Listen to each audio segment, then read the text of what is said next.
Eu saúdo a todos com a graça e a paz do Senhor Jesus. Música linda, né? Mais perto quero estar de Ti, Senhor. Nós vamos começar a lição das cartas de Pedro e Judas. E nós hoje vamos iniciar na leitura de 1 de Pedro. 1 de Pedro, capítulo 1, versículo 1 ao 5. Lição número 1, uma herança inigualável e segura. Eu chamo a sua atenção, que está nos assistindo aí pelas redes sociais, pelo YouTube, pelo Facebook, para que você acompanhe a leitura da palavra de Deus, que nós faremos então na primeira carta de Pedro. Capítulo 1, versículo do 1 ao 5, que diz assim: Pedro, apóstolo de Jesus Cristo, aos eleitos de Deus, peregrinos dispersos no Ponto, na Galácia, na Capadócia, na província da Ásia e na Bitínia, escolhidos de acordo com o pré-conhecimento de Deus Pai, pela obra santificadora do Espírito, para a obediência a Jesus Cristo e a aspersão do seu sangue. Graça e paz lhes sejam multiplicadas. Bendito seja o Deus e Pai de nosso Senhor Jesus Cristo, conforme a sua grande misericórdia. Ele nos regenerou para uma esperança viva, por meio da ressurreição de Jesus Cristo dentre os mortos, para uma herança que jamais poderá perecer, macular-se ou perder o seu valor. Herança guardada nos céus para vocês, que, mediante a fé, são protegidos pelo poder de Deus até chegar à salvação prestes a ser revelada no último tempo. Vamos orar. Pai, nós te louvamos por mais essa manhã que amanheceu em nossas vidas, Pai. Nós te louvamos, Deus, por tua santa e bendita palavra. Ó Deus, nós te louvamos por todo o seu cuidado, Senhor, para conosco. Obrigado, Deus, porque o Senhor tem nos fortalecido, Pai. O Senhor tem tratado conosco, o Senhor tem moldado Cristo em nosso viver, Pai. Ó Deus, ajuda-nos a te servir, Pai. Fortalece-nos com a força do teu poder. E nós, Deus, te agradecemos também por tão grande salvação, por essa esperança viva que nos traz, Deus, a cada dia alegria, Pai. Obrigado, Senhor, pela obra da cruz do Calvário. Obrigado, Senhor, porque nós temos uma herança, Deus, prometida por um Deus fiel, um Deus bom, um Deus amoroso. Ó Deus, leva-nos a viver para a glória do teu santo nome, Deus. Em nome de Jesus nós oramos. Amém e amém. Bem, o alvo da lição: conhecer melhor a primeira carta de Pedro, seu contexto, autor e mensagem, permanecer firme em Cristo e na esperança de uma herança superior, ainda que passando por lutas e provações, e ser grato a Deus por ter recebido dele a graça e a paz que excede todo o entendimento. Isso é glorioso. Esse texto que nós lemos é um texto maravilhoso, que vai falar dessa esperança viva que nós temos, sabe, que nos leva a cada dia a estarmos firmes na fé, por causa da graça de Deus que nos sustenta a cada dia. Introdução. Hoje começamos os estudos nas epístolas de Pedro, um dos 12 apóstolos de Jesus Cristo. Pedro escreveu 2 cartas por volta do ano 63 depois de Cristo, quando já havia perseguição aos cristãos, movida pelo Império Romano, nas formas de calúnia, distúrbios, maus tratos e exclusão social.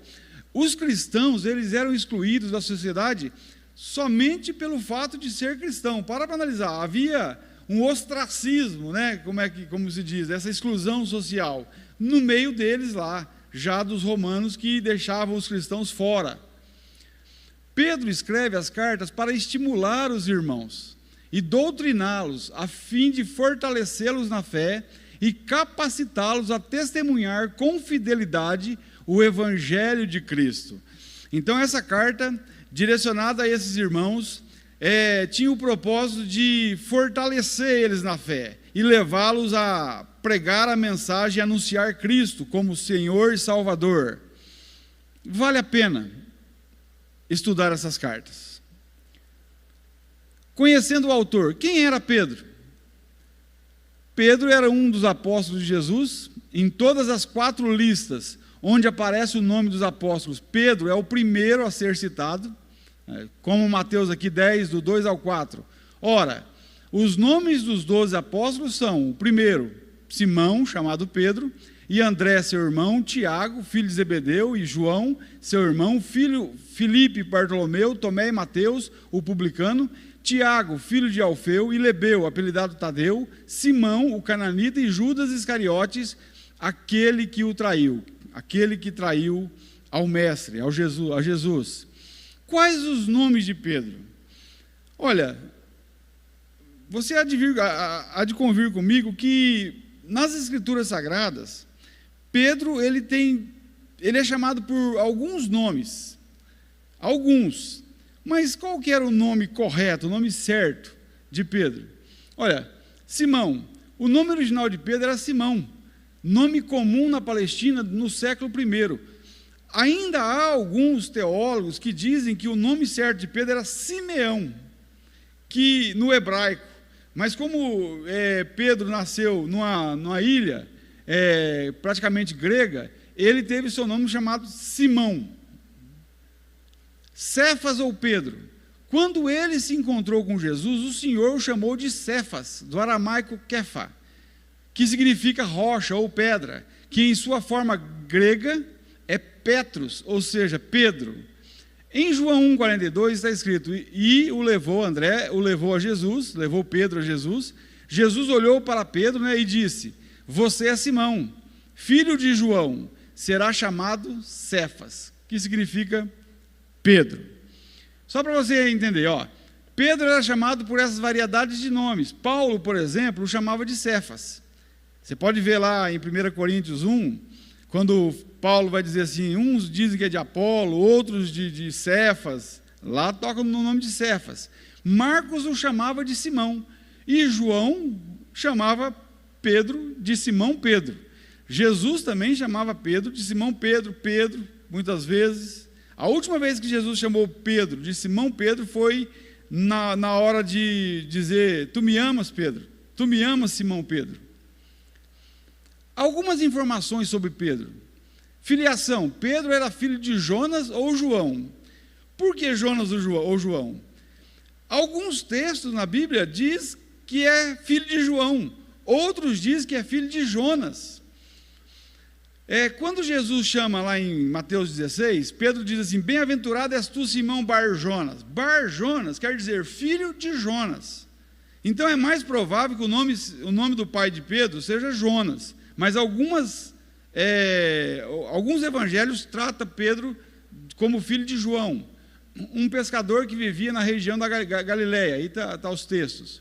Naturalidade: Pedro era natural de Betsaida, uma aldeia nas praias nortistas da Galileia, perto do Jordão, de fortes influências gregas.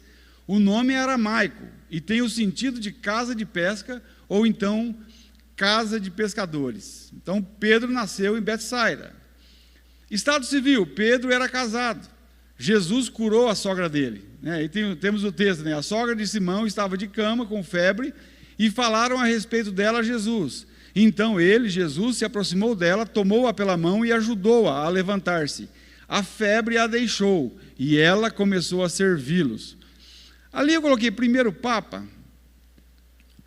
Olha, a Bíblia não tem relato de que Jesus tenha sido o primeiro Papa.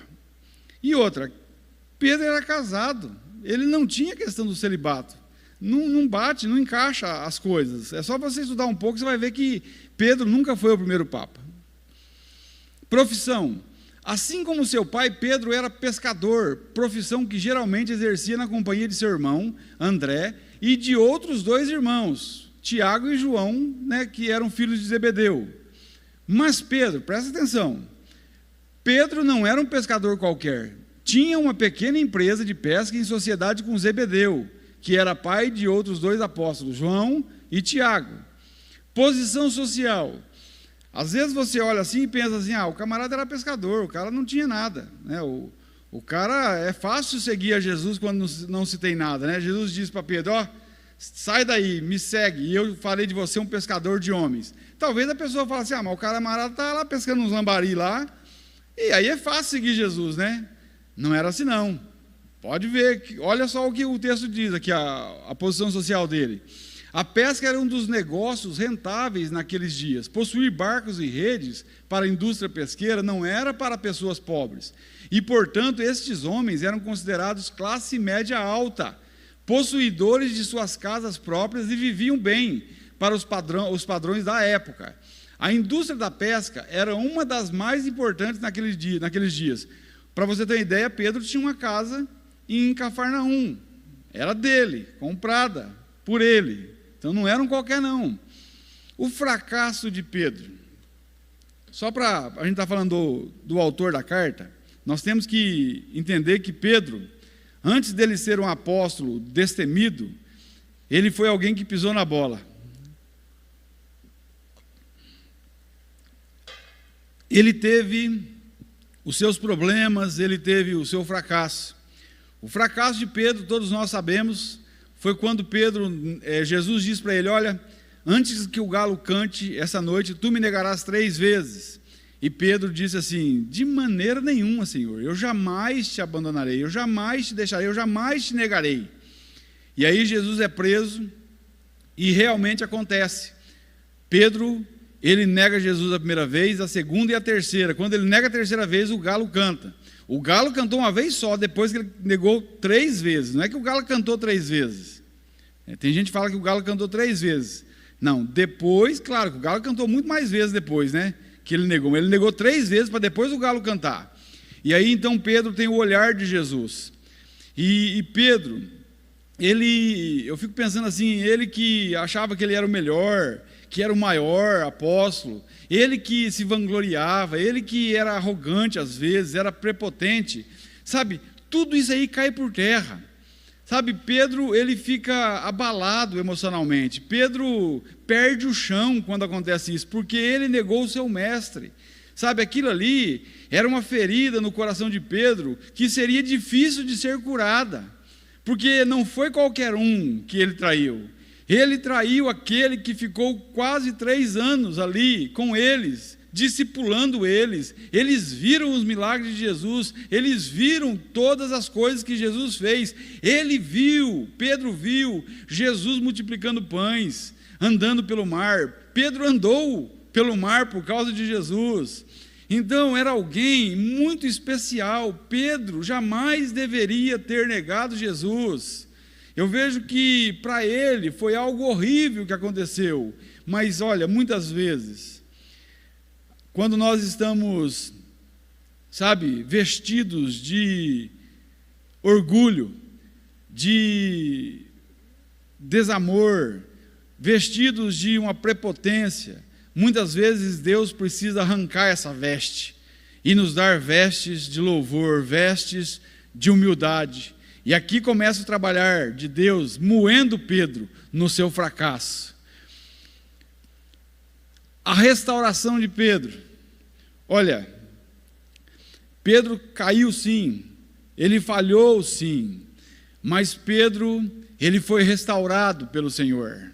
Sabe, algo glorioso. Pedro, ele estava mal, então ele ouve as mulheres vindo do sepulcro, dizendo que tinha encontrado um anjo, que tinha dito a elas que Jesus havia ressuscitado. E então o anjo disse, olha, vai e avisa os discípulos, os meus discípulos, Jesus está dizendo, e também avisa Pedro, destacou o nome de Pedro, frisou o nome de Pedro, para que ele entendesse que a obra de Deus na vida dele não tinha terminado. A obra de Deus na vida dele estava apenas começando. Pedro, então, ele ficou ali, ele teve a visão de Jesus, quando Jesus aparece para eles. E Pedro, ele volta a pescar. E um dia ele fala, eu vou pescar.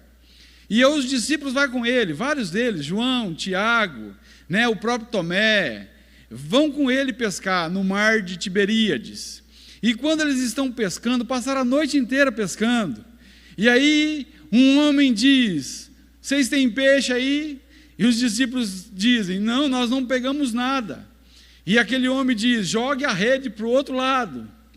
E aí eles jogaram a rede para o outro lado. E pegaram tantos peixes, que ficou difícil tirar aqueles peixes do mar. Acho que eram 153 grandes peixes. E quando aconteceu isso, João disse, é o Senhor.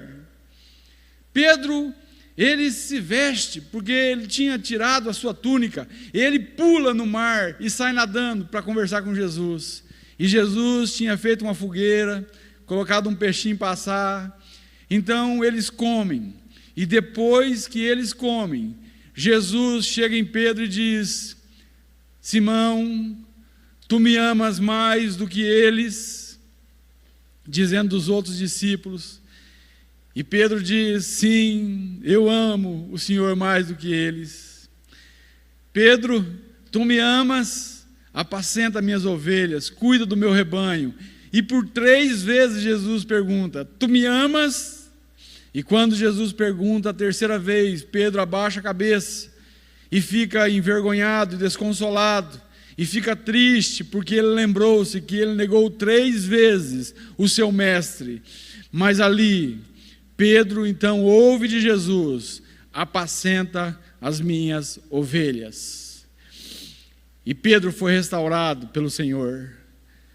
Pedro, a prova que ele foi restaurado, é que no dia de Pentecostes, ele prega um sermão falando sobre Cristo, sobre a salvação que há em Cristo Jesus. E os homens se interessam pela pregação. E eles, a Bíblia diz que quase 3.000 almas foram alcançadas pela pregação de Pedro.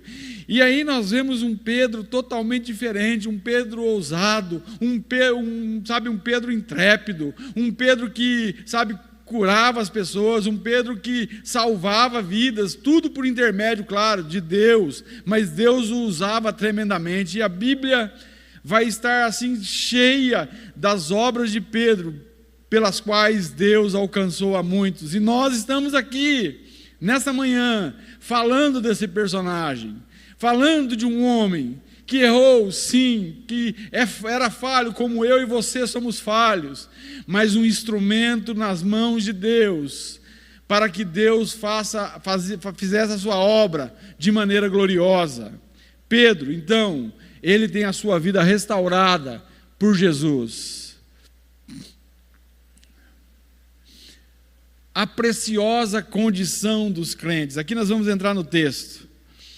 A preciosa condição dos crentes. Isso é glorioso.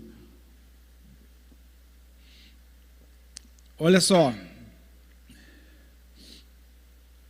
1 de Pedro, capítulo 1, versículo 1 e 2, está escrito: Pedro, apóstolo de Jesus Cristo, aos eleitos de Deus, peregrinos dispersos no Ponto, na Galácia, na Capadócia, na província da Ásia e na Bitínia, os lugares onde eles estavam, escolhidos de acordo com o pré-conhecimento, ali está, mas é o pré-conhecimento, a presciência de Deus, Pai, pela obra santificadora do Espírito, para a obediência a Jesus Cristo e a aspersão do seu sangue, graça e paz lhes sejam multiplicadas. Que texto glorioso! O apóstolo começa a mensagem revelando-lhes a grandiosa natureza da salvação. Pedro, escrevendo aos irmãos, cita algumas características desses irmãos para quem ele escreve a sua primeira carta. Ele vai dizer dos crentes, ele vai falar dos irmãos, dos cristãos que estavam ali naqueles lugares. Olha só como Pedro começa. Peregrinos, forasteiros dispersos. Isso aqui para quem Pedro escreve. Pedro, apóstolo de Jesus Cristo, aos peregrinos dispersos no Ponto, na Galácia, na Capadócia, na província da Ásia e na Bitínia. 1 de Pedro 1. Peregrinos. O que quer dizer peregrinos? Olha, aqueles que estão de viagem para outro lugar e não têm morada permanente. Para analisar, peregrino é alguém que não tem morada permanente, está caminhando para o outro lugar. A minha e a tua vida, você, meu irmão, que nasceu de novo, tem que ser de um peregrino, sabe? Que não tem morada fixa nesse mundo, mas está caminhando para Jerusalém celestial. E o que mais que Pedro chama eles? Forasteiros, aqueles que são de outro lugar e que é estranho à terra onde se encontra. Olha, se você pegar o padrão desse mundo podre, sujo e corrompido, e comparar com a vida de um cristão verdadeiro, você vai ver que não bate. Sabe, nós andamos na contramão do mundo. Muitas vezes, nós cristãos, nós nadamos contra a correnteza, porque o mundo quer nos tragar, o mundo quer nos sugar, o mundo quer nos fazer pecar, e a nossa vida já não tem mais resposta no mundo. Nós encontramos resposta em Deus, nas Sagradas Escrituras. Nós não nos conformamos com esse mundo pecaminoso. Nós nos renovamos a cada dia pela renovação do nosso intelecto, a nossa mente. O mundo, ele jaz no maligno. Jesus, ele disse para nós: olha, eu não vou tirar vocês do mundo, não vou tirar, mas vou pedir que o Pai cuide de vocês. E é assim que acontece. Olha, ser santo não é você ir para um mosteiro, você se afastar para não pecar, não. Ser santo é você viver num mundo corrompido, num mundo cheio de pecado, num mundo mau, e assim iluminar a luz de Deus nesse lugar, sabe? Salgar esse mundo, fazer com que eles tenham sede de Deus e viver de tal maneira que o Rei seja glorificado, o Rei Jesus. Nós não somos daqui, nós somos peregrinos e forasteiros em terra distante. Aqui não é o nosso lugar. E quantas vezes nós nos prendemos a esse mundo? Quantas vezes nós nos apegamos a coisas de pequeno valor ou de muito valor? Porque muitas vezes até as coisas de muito valor, elas são de pequeno valor para Deus. Muitas vezes você está agarrado no dinheiro, você está agarrado nos seus bens, sabe? E você não entende que quando você partir desse mundo, você não levará nada no caixão, o caixão irá somente com você. Não caberá os teus títulos, os teus diplomas, as tuas mansões, os teus carros. É por isso que eu gosto da frase do Augusto Cury, que ele diz: lute para conquistar aquilo que o dinheiro não compra. Essa é a grande riqueza. Jesus disse: juntai tesouros no céu, onde a traça e a ferrugem não consome. Dispersos, cristãos judeus que estavam espalhados pelo mundo. Em 1 de Pedro 2,11 está escrito: amados, peço-vos como a peregrinos e forasteiros, que vos abstenhais das concupiscências carnais que combatem contra a alma. Olha, nós sofremos, porque muitas vezes nós olhamos numa perspectiva terrena, numa perspectiva falha, numa perspectiva míope. Nós olhamos para os problemas dessa vida e nos entristecemos por poucas coisas. Quando eu e você aprendermos a olhar numa perspectiva eterna, entendendo que tudo aqui nesse mundo é vão e passageiro, e colocarmos os nossos olhos nas coisas que são de cima, Então nós nos alegraremos mesmo na tristeza, nós seremos cheios mesmo quando estivermos vazios, nós seremos abençoados mesmo diante de tantas maldições que existem nesse mundo. C.S. Lewis, ele disse assim: se eu encontro em mim um desejo que nenhuma experiência desse mundo possa satisfazer, a explicação mais provável é que eu fui feito para um outro mundo. Aleluia! Outra coisa, olha o Tozer, o que A.W. Tozer diz? Um cristão verdadeiro é uma pessoa estranha em todos os sentidos.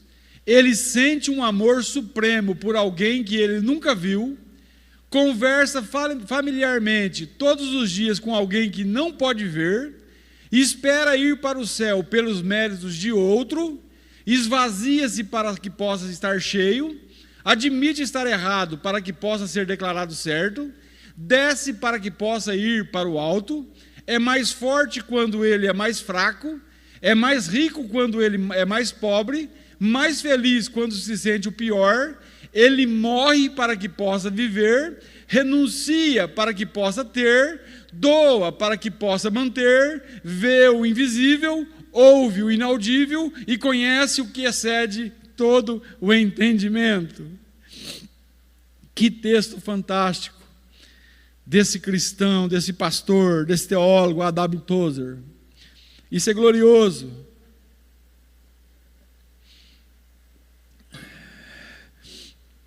Vamos prosseguir. Algumas características ainda dos destinatários. O que mais que eles são? Além de peregrinos e forasteiros. Segunda, eleito aos olhos de Deus. Olha o texto.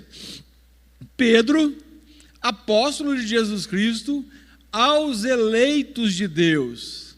1 de Pedro 1, versículo 1, parte A. Olha só, vejamos alguns pontos sobre essa eleição. Primeiro, escolhidos de acordo com o pré-conhecimento de Deus Pai, pela obra santificadora do Espírito, para a obediência a Jesus Cristo e a aspersão do seu sangue. Você pode ver que o texto explica, escolhidos de acordo com o pré-conhecimento de Deus Pai, pela obra santificadora do Espírito, não é de qualquer maneira, é a santificação que vem dele, para a obediência a Jesus Cristo. Pré-conhecimento, igual pré-ciência, igual conhecer antes. Deus nos conheceu antes. Antes do quê? Olha só o que diz Efésios 1:4. Porque Deus nos escolheu nele antes da criação do mundo, para sermos santos e irrepreensíveis em sua presença. Efésios 1:4. Que mais? Deus nos conheceu antes. Olha outro texto.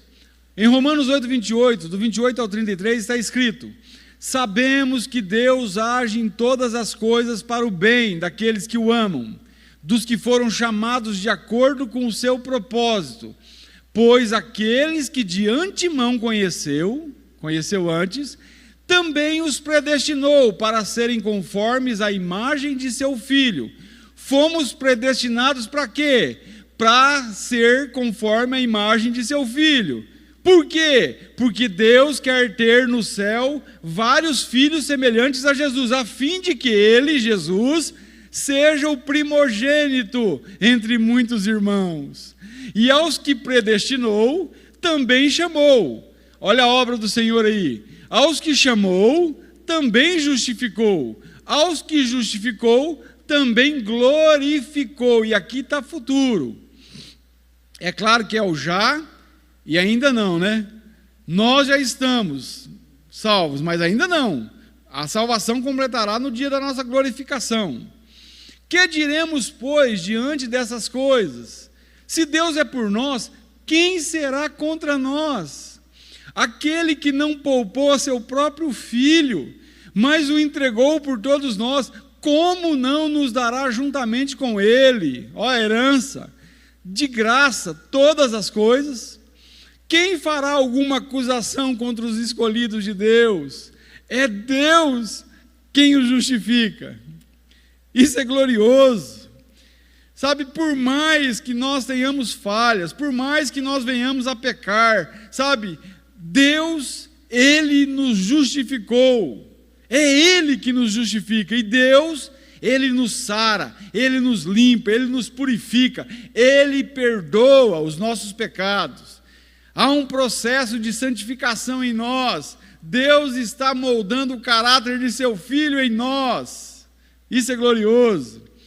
Isaías 46, 9 e 10. Mas Paulo, será que Deus conhecia lá atrás mesmo? Será que Deus, Ele tem todo o poder, toda a onisciência, a onipotência? Ele é soberano mesmo? Olha esse texto no livro do profeta Isaías, capítulo 46, do versículo 9 ao 10. Olha só, Deus dizendo, aqui é o próprio Deus dizendo: lembrai-vos das coisas passadas desde a antiguidade, que eu sou Deus, e não há outro Deus, não há outro semelhante a mim, que anuncio o fim desde o princípio, e desde a antiguidade, as coisas que ainda não sucederam, que digo, o meu conselho será firme, e farei toda a minha vontade. Aleluia! Como é bom, sabe, poder saber que nós estamos nas mãos de um Deus sábio, de um Deus inteligentíssimo, de um Deus amoroso, um Deus perdoador, mas que também é um Deus que despeja sua ira, é um Deus irado. Se você não nasceu de novo, ainda é um Deus irado. É um Deus que, Ele é um fogo consumidor. Não brinque com Deus. Que mais? Segundo ponto dessa eleição, ela é realizada pela obra santificadora do Espírito, escolhidos de acordo com o pré-conhecimento de Deus Pai, pela obra santificadora do Espírito. O Deus que elege é o mesmo que salva, mediante a obra santificadora do Espírito, por causa da obra redentora de Jesus Cristo. Eu não sei se você consegue ver aí alguns textos na Bíblia que mostra a Trindade. Você pode ver que esse texto que nós lemos aqui de 1 Pedro vai falar, ó, Deus escolheu, de acordo com o pré-conhecimento, pela obra santificadora do Espírito, para a obediência a Jesus Cristo, a aspersão de seu sangue. Trabalhou nas 3 pessoas, sem ter o nome Trindade. Nós não precisamos colocar nome, mas a Trindade está ali, sabe? Mesmo que sem nome, sem levar esse nome, mas os 3 estão trabalhando. 2 Tessalonicenses 2, 13, 14, diz assim, ó: mas nós devemos sempre dar graças a Deus por vocês, irmãos amados pelo Senhor. Aqui é Paulo falando para os irmãos da igreja de Tessalônica. Porque desde o princípio, Deus os escolheu para serem salvos. Olha esse texto, guarda ele aí. 2 Tessalonicenses 2, versículo 13 e 14. Porque desde o princípio, Deus os escolheu. Para que Deus escolheu? Para serem salvos. O que vem primeiro, a eleição ou a salvação?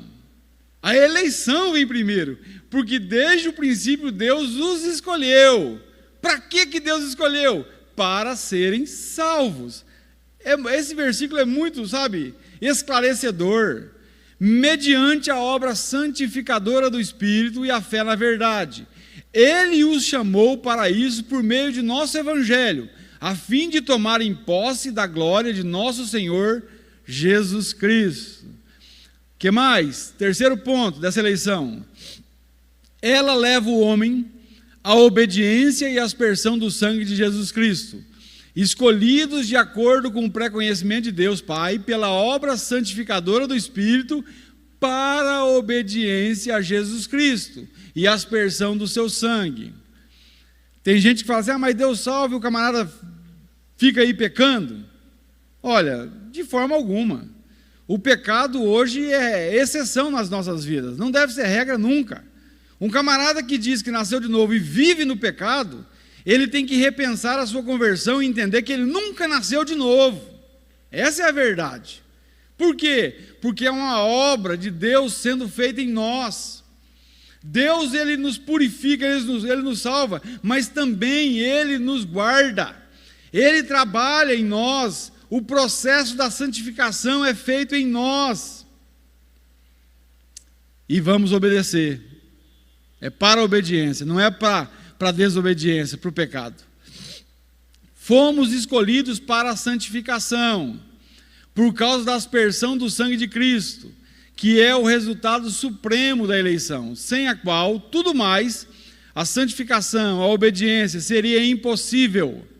As três pessoas da Trindade, pela eleição do Pai, pela santificação do Espírito Santo e pela aspersão do sangue de Jesus Cristo, colocam os pobres peregrinos e forasteiros em posição de glória e honra, tais como nenhum outro homem experimenta. Isso é glorioso. É Deus fazendo a obra em nós.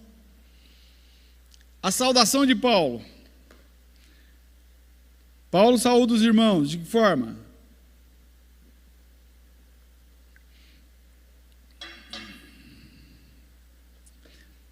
Paulo diz assim: graça e paz lhes sejam multiplicadas. 1 de Pedro 1, 2b. Paulo usa duas palavras, graça e paz. Vamos ver o que elas significam. É claro que muitas vezes, até coloquei aqui graça. Numa resposta rápida, nós dizemos que a graça é favor imerecido. E isso é verdade. Porém, precisamos entender o que não merecemos. É um favor de Deus que nós não merecemos. Mas o que nós não merecemos? Nós não merecemos nada. Como disse o pastor e doutor Martin Lloyd Jones, tudo na vida cristã é pela graça, do começo ao fim. E isso aqui arrebenta com a gente. Por quê?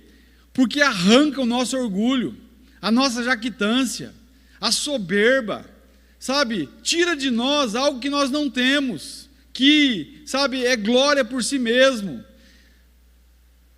A graça, ela elimina o orgulho do homem. Por quê? É Deus que faz. É tudo na vida cristã é pela graça, do começo ao fim. Se é graça, meu irmão, do que nós vamos nos orgulhar? Do que? Como nós vamos dizer, eu venci, se foi Ele que venceu naquela cruz? Como vou poder dizer, eu faço isso, eu faço aquilo outro, se Deus primeiro fez todas as coisas e tem feito em nós e por meio de nós?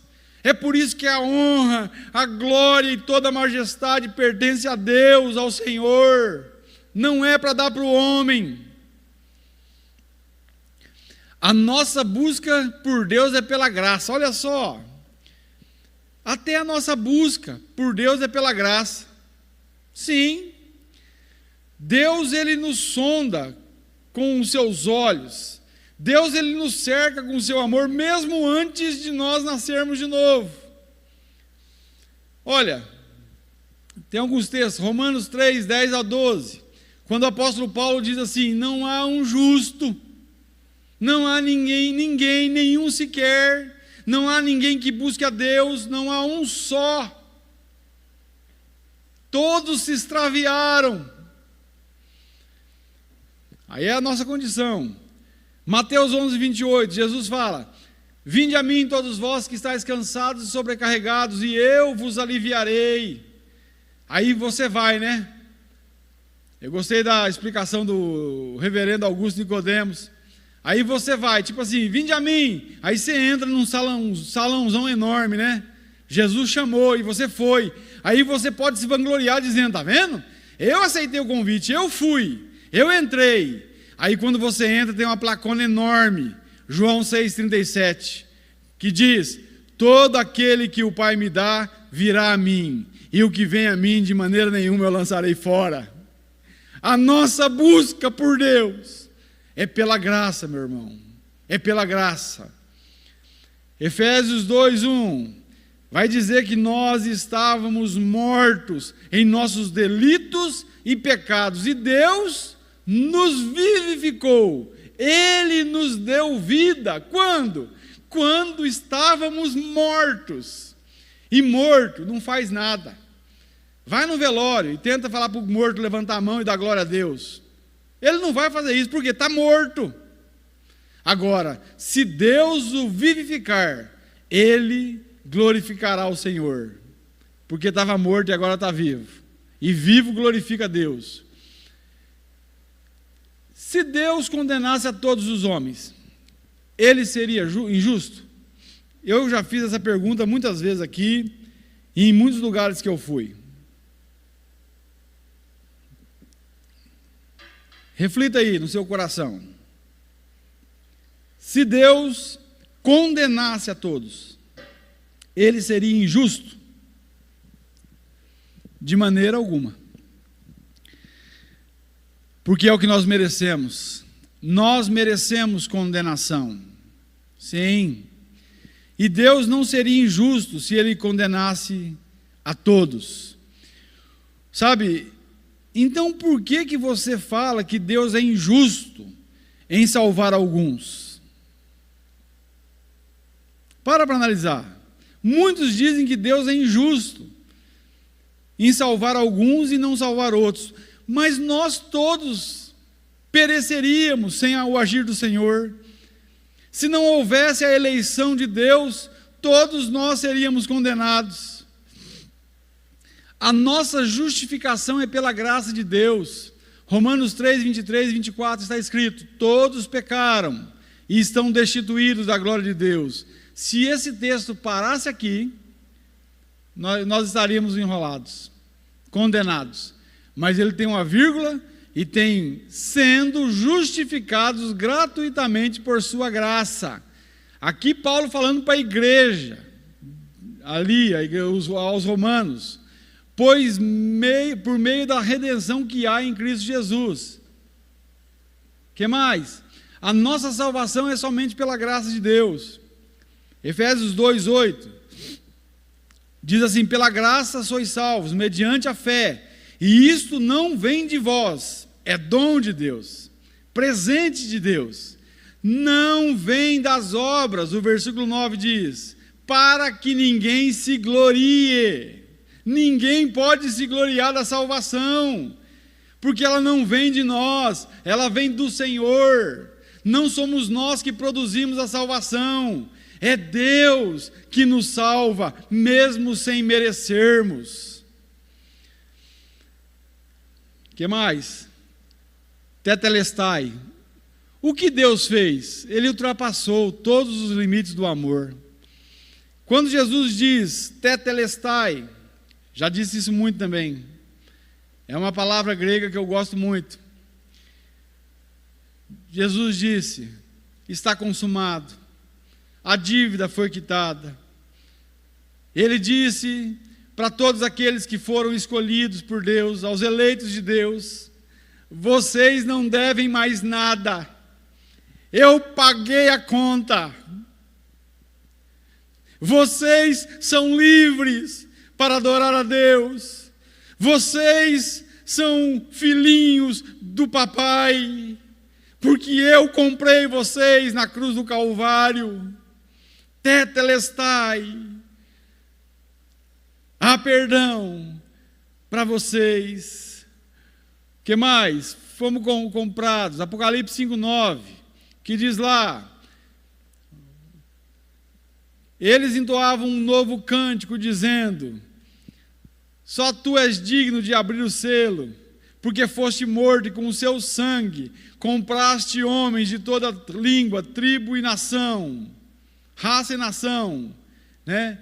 Para Deus, e Deus os fizeste sacerdotes. 1 de Pedro 1:18 e 19. Nós fomos comprados de que maneira? Vocês foram resgatados, não foi com prata ou ouro, mas com o precioso sangue de Cristo, o sangue de um cordeiro incontaminado, imaculado. O sangue de Cristo nos comprou na cruz do Calvário, ele foi o preço. Vivemos e somos sustentados pela graça. Ah, se não for a graça de Deus, onde nós estaríamos agora? Para analisar. Quantos livramentos, quantos tratamentos de Deus para conosco. Nós vivemos pela graça.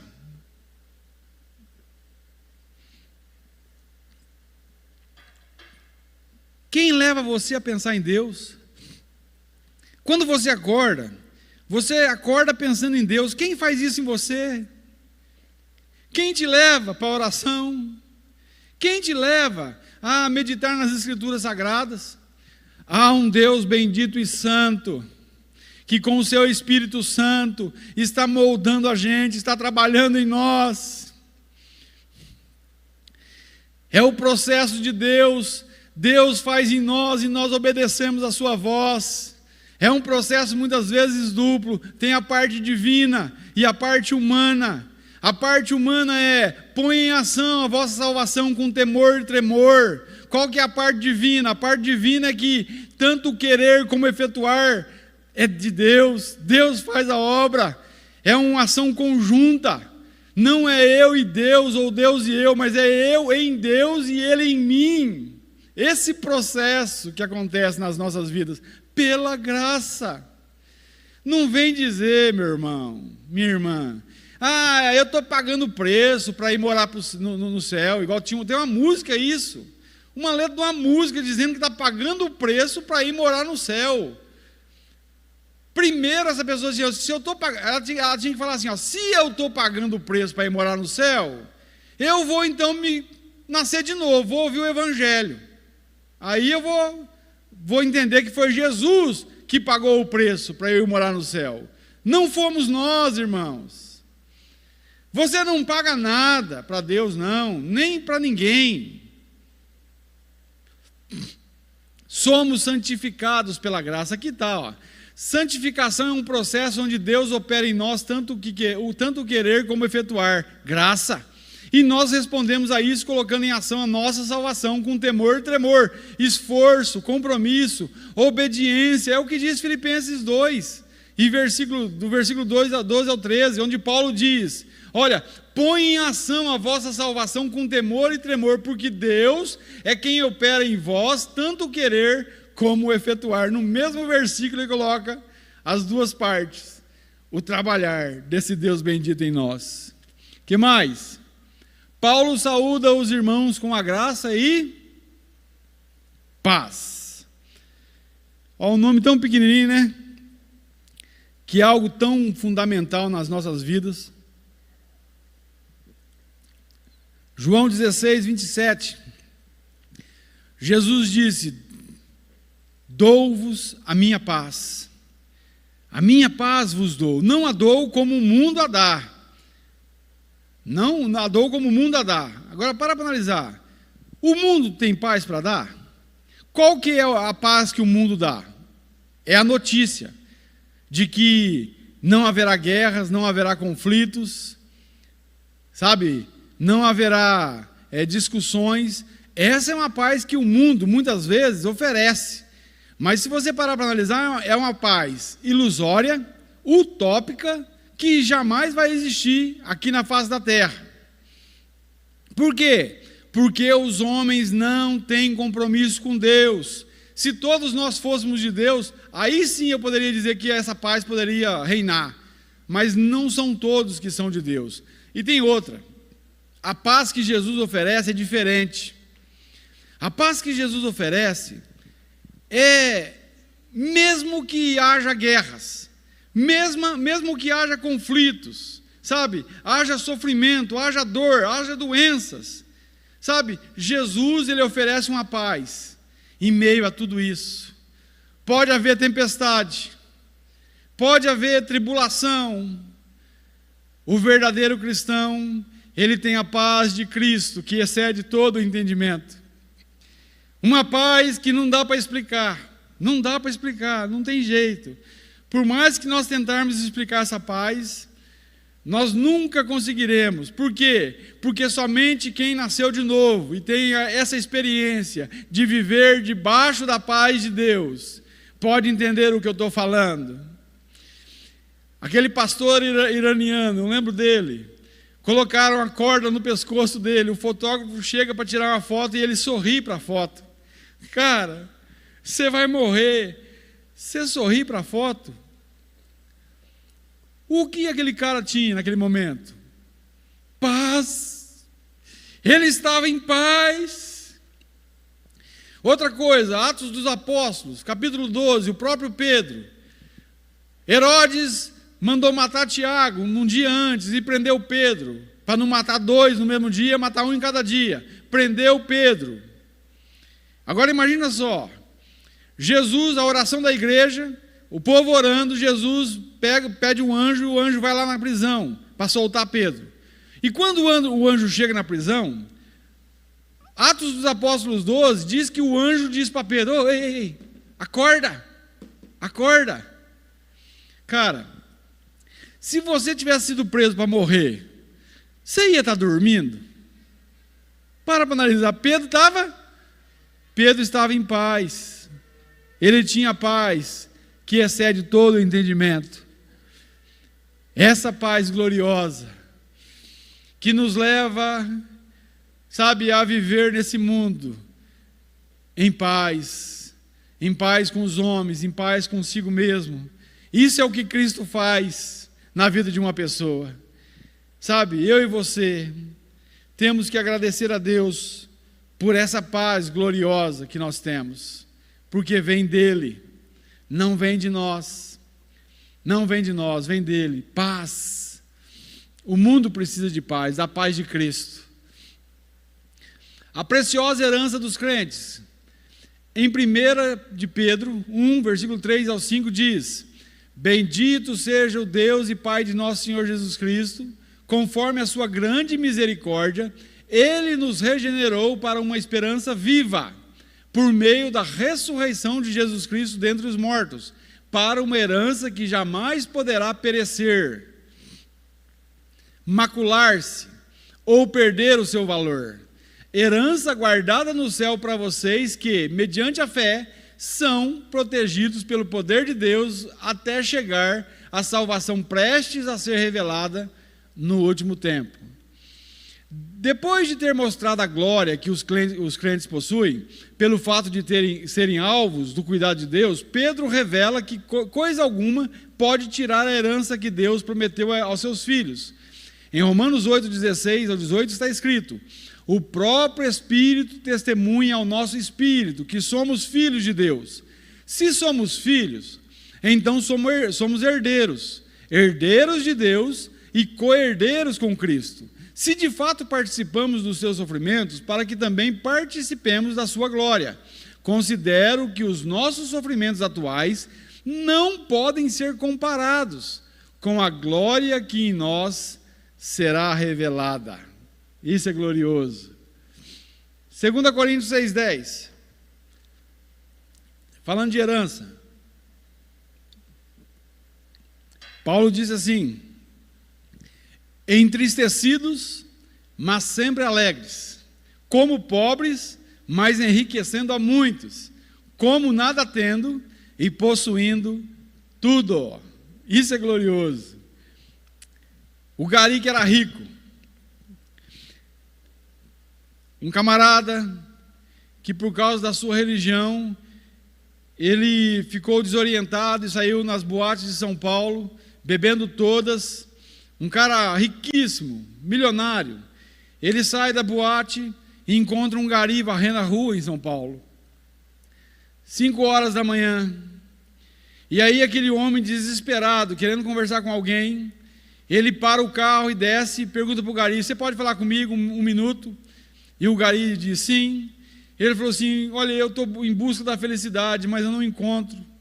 Eu tenho tudo para ser feliz, mas eu não sou feliz." Aí aquele gari falou para ele assim: "Moço, você precisa de ter a felicidade verdadeira. Eu sou feliz. Aquele gari disse para o homem. O homem disse, para com isso, rapaz, você está varrendo rua.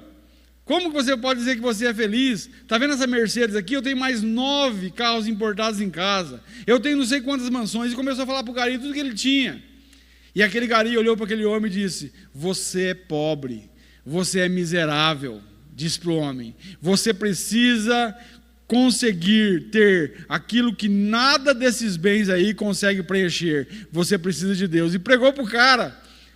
E aí disse para o cara, olha, aqui eu posso varrer ruas, mas um dia eu vou andar nas ruas da Nova Jerusalém. Isso traz felicidade. O crente Miguel. Interessante. O crente Miguel teve um sonho e sonhou que o homem mais rico da colônia morreria. E ele acordou então assustado com o seu patrão, correu na casa do patrão e disse, patrão, tome cuidado, porque eu sonhei que o homem mais rico daqui da colônia morreu. Então o senhor fica, sabe, alertado. Porque o homem era o mais rico, era o dono de tudo ali, o fazendeirão. Então o homem, conhecendo a fé do irmão, do crente Miguel, ficou o dia inteiro preocupado. Não saiu de casa, ficou assustado, passou o dia. Aí o dia amanheceu e nada aconteceu com o fazendeirão. E quando aquele fazendeiro acordou, que ele foi na cozinha, a mulher dele disse, bem, você sabe quem morreu? E aí o fazendeiro disse, quem? O crente Miguel. O crente Miguel morreu. Ele tinha tido um sonho que o homem mais rico tinha morrido. E ele era o homem mais rico. Como é a esperança do cristão quanto a essa herança? É uma viva esperança. Em 1 de Pedro 1,3, parte A, está escrito, bendito seja o Deus e Pai de nosso Senhor Jesus Cristo, conforme a sua grande misericórdia, Ele nos regenerou para uma esperança viva, não é morta. A ideia real do texto é que se trata de uma esperança que traz vida em todos os sentidos. Ora, a fé é a certeza daquilo que esperamos e a prova das coisas que se não vemos. Fé não é pisar em areia movediça. Fé é o firme fundamento. Nós esperamos algo que se concretizará. Eu tenho plena convicção disso, sabe? De saber que um dia eu estarei na glória celestial, por causa tão somente da graça desse Deus. E isso faz com que eu viva, sabe? Com esperança, com alegria, com fé, com paz, em paz. É uma esperança certa, segura, a maravilhosa certeza, capaz de dar conforto nas horas mais difíceis da vida. E essa esperança não é resultado de uma vida sem problemas, mas é resultado da confiança em Deus que nos regenerou para uma esperança viva. Só quem nasceu de novo pode ter uma esperança assim. Quer ter esperança assim? Quer ter paz? Nasça de novo. Corra para os braços de Jesus, arrependa-se dos seus pecados, peça para o Senhor te alcançar com a misericórdia dEle, com a graça dEle, com a salvação dEle. Como é a esperança do cristão? Segunda, é selada com a ressurreição de Jesus. 1 de Pedro 1,3, parte B, o versículo 5, está escrito, Ele nos regenerou para uma esperança viva, por meio da ressurreição de Jesus Cristo dentre os mortos. Para quê? Para uma herança, para o quê, né? Para uma herança que jamais poderá perecer, macular-se, manchar-se, sujar-se, ou perder o seu valor, não perde o valor. Herança guardada nos céus para vocês que, mediante a fé, são protegidos pelo poder de Deus até chegar a salvação prestes a ser revelada no último tempo. Uma salvação que nós já temos, o já, e vai ser revelado no último tempo. Agora não. Já, mas agora não. É isso aí, a salvação. Ao ressurgir dentre os mortos, o Filho de Deus validou a sua obra. e a herança foi reservada para nós. Isso é glorioso. Essa herança possui duas características. Vou correr um pouco aqui.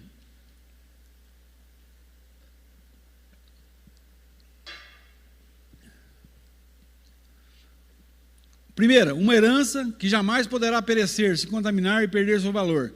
Ao contrário de tantas riquezas terrenas, a herança do cristão não pode ser corrompida nem perder o seu valor. Olha que coisa interessante.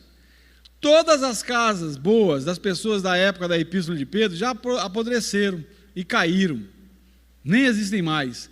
As cidades romanas, tão esplêndidas, agora são apenas ruínas, e outras já nem existem. As coisas desse mundo são temporárias.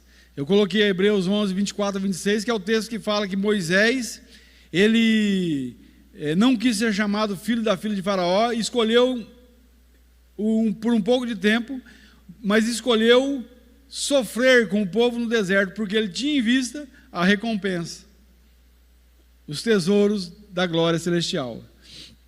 Em Hebreus 12, 28, está escrito: pelo que também, olha só, pelo que, tendo recebido um reino que não pode ser abalado, não é conforme os reinos dessa terra. Pega os impérios aí, babilônicos, persa, assírio, romano, foi tudo abalado. Agora o reino que nós pertencemos, esse não pode ser abalado. Retenhamos a graça, pela qual sirvamos a Deus agradavelmente, com reverência e piedade. João na ilha de Patmos. Eu não vou falar porque não vai dar tempo. Vou pular isso aqui.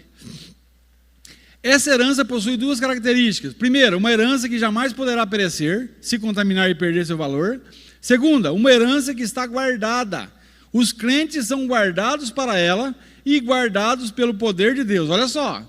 1 de Pedro 1,4 e o 5a, está escrito: herança guardada nos céus para vocês, que, mediante a fé, são protegidos pelo poder de Deus, até chegar à salvação prestes a ser revelada no último tempo.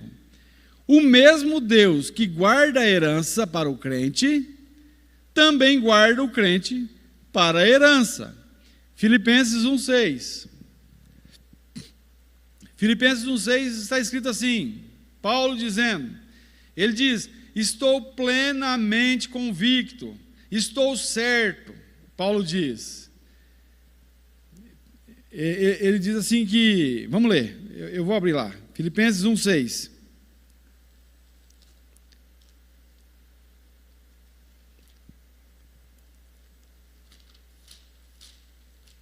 Filipenses capítulo 1, versículo 6. É bom que você abra a Bíblia também. Diz assim: estou convencido de que aquele que começou a boa obra em vocês vai completá-la até o dia de Cristo Jesus. Estou plenamente convencido, estou certo de que aquele que começou a boa obra em vocês vai completá-la até o dia de Cristo Jesus. Então, nós somos guardados para a herança. O que mais? A esperança cristã não resulta de nossas obras ou esforços próprios para sustentar-se e se guardar. É o poder de Deus que nos guarda. Graças a Deus por isso, né? Conclusão. Quero concluir com o texto de Judas 1, versículo 24 e 25, que diz assim: aquele que é poderoso para impedi-los de cair e para apresentá-los diante da sua glória sem mácula e com grande alegria, ao único Deus, nosso Salvador, sejam glória, majestade, poder e autoridade, mediante Jesus Cristo, nosso Senhor, antes de todos os tempos, agora e para todo o sempre. Amém. Que texto glorioso. Essa é a primeira lição, então, da carta de Pedro e Judas. E eu convido você a acompanhar as lições. São lições gloriosas. Você que pode, você que nos ouve, Acompanhe, né, essa lição. Nós vamos estudar as 2 cartas de Pedro e vamos estudar a carta de Judas também. E é de extrema importância que nós aprendamos. Essa carta de Paulo, de Pedro aqui, ela traz consolo, ela traz conforto, ela traz aos nossos corações paz, para que nós possamos viver nesses dias tão difíceis que nós estamos vivendo. E eu quero orar. Eu quero terminar orando. Se você pode, feche seus olhos. Pai, nós te louvamos, Deus, por todas as coisas. Ó Deus, nós sabemos que estamos aqui por causa do Senhor. Tu, Deus, és aquele que tem nos dado vida. E o Senhor tem feito em nós, Deus, grandes coisas. O Senhor tem nos guardado, Pai. O Senhor tem cuidado de nós. A Tua graça e a Tua bondade, Deus, tem a cada momento seguido a gente. A Tua misericórdia também, Senhor. Pai Santo, que o Senhor alcance vidas, Pai.